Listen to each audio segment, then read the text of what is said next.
Yo mga idol, kumusta? Mandrik mga sports, tabi nga pala.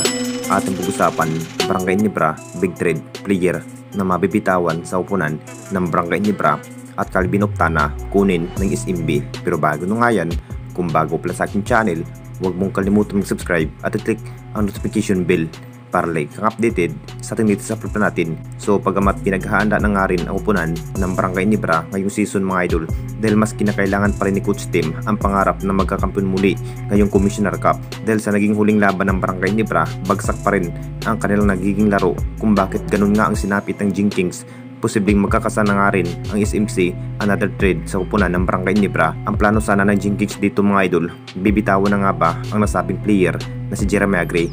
Ito na nga rin ang hiling ng lahat na matrade itong si Jeremiah Gray. Ilang conference na nga rin ang nasabing player hindi muna nakapaglaro dahil sa guto injury. Mahigit isang taon na nga rin si Jeremiah Gray hindi nakapaglaro sa upunan ng Barangay Nibra. Marami na nga rin ang nasasabi mga idol, mukhang naiiba na nga rin ang bawat laro itong si Jeremiah Gray.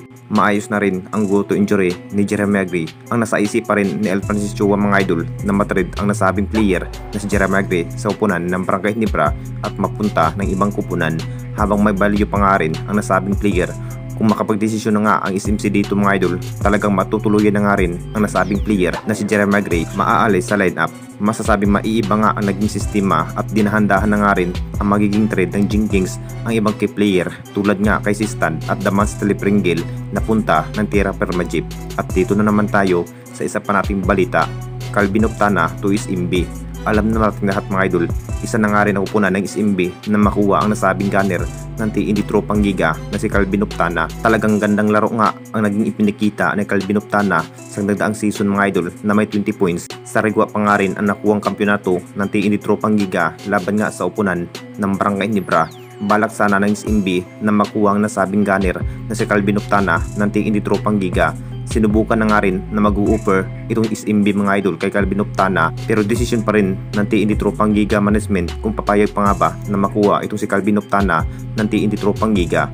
Talagang jackpot pa rin ang kupunan ng SMB kung makuha nga ang nasabing gunner na si Calvin Octana. Nag-average point pa rin si Calvin Octana na may 20 points, 12 assists at 6 rebound last conference. Hindi na natin expect mga idol na maraming ibang kupunan nga ang kumuha kay Calvin Octana, tulad nga na may Troy Rosario na punta sa upunan ng Barangay Nibra. Kung sakaling matapos na nga rin ang magiging kontrata ni Calvin Octana sa TND Tropang Giga, talagang mapupunta na nga rin sa upunan ng SMB dahil hawak pa rin ng TND Tropang Giga itong si Calvin Octana mga idol, kung saan hindi pa rin makuha itong SMB ito si Calvin Octana dahil may contract pa sa TND Tropang Giga.